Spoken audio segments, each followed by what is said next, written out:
Hello, welcome to part 14. We're getting pretty close here. The engine is going to go into the car, the transmission is going to get reconnected, and we got some fuel lines that we've got to make sure are all well and secured.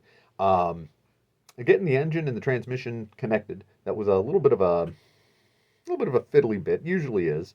Of course, when the engine comes in, even when it's sitting on the mounts, you have the engine up in the front, you have the transmission in the back, and the engine sits on two mounts, so it can kind of pivot a little bit, and the transmission obviously can kind of move up and down a little bit too. So the real key is being able to get that transmission and the engine rotated to the same point, and then also angled the same way, so that you can start putting those bolts in.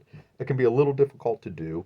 I was using a regular floor jack with a giant piece of pipe sitting on the cup there, which came up and was sitting on a block on the oil pan, so that I could kind of manipulate the angle of the engine, the angle and the rotation of the engine, so I could get it to kind of match where the transmission was.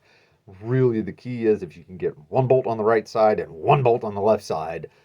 At that point, you probably have everything lined up and can go ahead and start putting the bolts in. My recommendation, though, is to never torque down any one of those bolts, like not even finger tight, until you've got all of them started, or at least a large majority of them started. But once you've got that, it's kind of simple from there. It's just a matter of going around. There are some vehicles that have some bolts for the bell housing to the block connection that are just impossible to get to. I'm looking at UGM and the S10. But on this vehicle, everything's pretty easy to get to. Now, again, mine's going in without the turbo attached, so maybe with the turbo on, it's a little harder.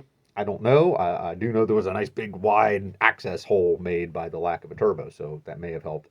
I don't really know. But that said, there's plenty of room. You're not right up against the firewall. It's really not so bad. Honestly, the one of the trickiest bits was getting the fuel lines all kind of lined up. I think just from having them out of the way, I think they kind of bend a little bit, and then it's a matter of trying to kind of bend them back into place to try to get them back where they belong, and of course routing them correctly and so on and so forth. So a little bit of trial error there, but obviously important to get those things bolted down. Just work with it. You'll get it. It's not too difficult. It just takes a little fiddling here and there. Again, having the car up on the lift makes it a lot easier to get in and get access to all that stuff. I had it up on the lift, and I also took the front wheel off. I had the wheels off anyway, and I had all the fender liner and all that out of the wheel well as well on the left side of the vehicle. So that gave me really good access to go in through the wheel well to get to where the brackets were, and also I could kind of come in from behind, up by the transmission side, up on the side as well. So anyway, I've talked too much. Let's go ahead and get the motor dropped in.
Now the engine's in, we have these bolts.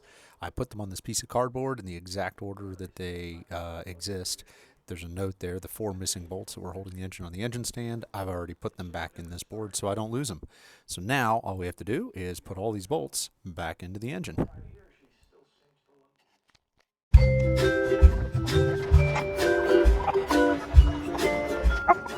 The real trick with this is getting the engine and the transmission all kind of angled up correctly so the bolts will go in. So most of what I had to do here in this process was pushing up on the engine, twisting the engine over, or the transmission, one or the other, just trying to get them lined up. Once you get the first bolt or two in, it gets a lot easier from there. And honestly, it's just a matter of going all the way around and putting the various bolts in. Obviously, the starter has to go in as well. Those bolts go through the engine and the bell housing as part of the process to hold the whole thing on. But we'll get them all done on the downside. Then we'll go around and we'll do the ones up on the top.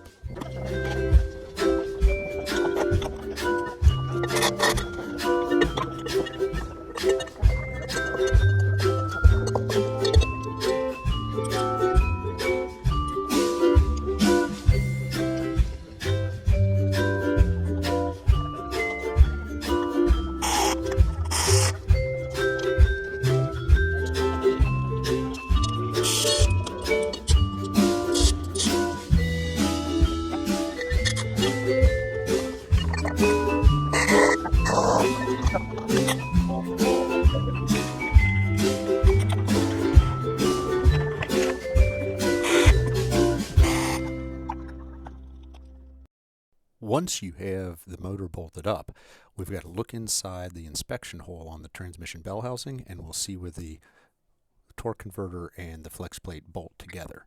You'll need to rotate the engine and the flex plate a little bit to get the bolt holes to line up. Once they do, you can go ahead and you'll have to thread the bolts in here. I like to put the bolts in and not necessarily tighten them all the way down, but they do have to kind of clear so you can rotate the whole thing.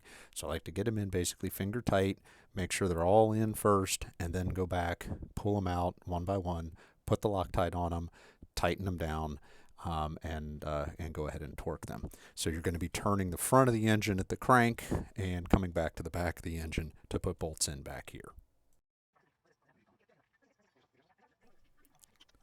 You'll go ahead and turn the crank. You'll put the bolts in from the little inspection hole. If you have somebody to help you, it can make this a lot easier. But basically, it's a three-stage process. The first is 4 Newton meters. I didn't bother to really measure that. I just did them basically hand tight, finger tight, whatever, to put them in there. But like I said, this goes a lot easier if you have somebody. I didn't, so I'm back and forth a lot. The lift helps with this. If I were on the ground having to get up and go over or slide myself back and forth, even with a creeper, that would be absolutely exhausting. At least in this case, I'm just walking back and forth to be able to do that. But once all the bolts are in and finger tight, then you're going to do another round of 30 Newton meters, which is about 22 foot-pounds. You'll torque those down to that. It really doesn't want to move the whole apparatus as you're tightening those to the torque spec. It's really not even bad, even when you get to stage 3, which is right here, which is our 90-degree turn. So honestly, it's pretty simple. It's a little fiddly, and there's a lot of back and forth, but it's really not very difficult.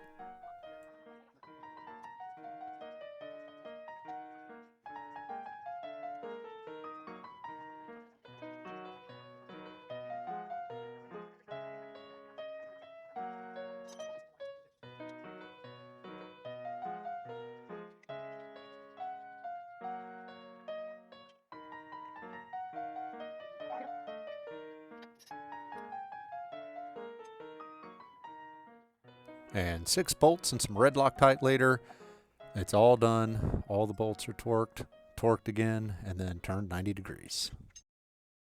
The fuel supply lines come up the left side of the vehicle, past the transmission, and up this side of the block. You can see them right here in this picture. Basically, what we need to do is just get all those individual little brackets reattached to the block. We had to take those off to get the engine out, so we put them back on when I want fuel lines chafing and leaking and causing a fire, no matter how unlikely that may or may not be with diesel. So we're just going to go ahead and get those situated now.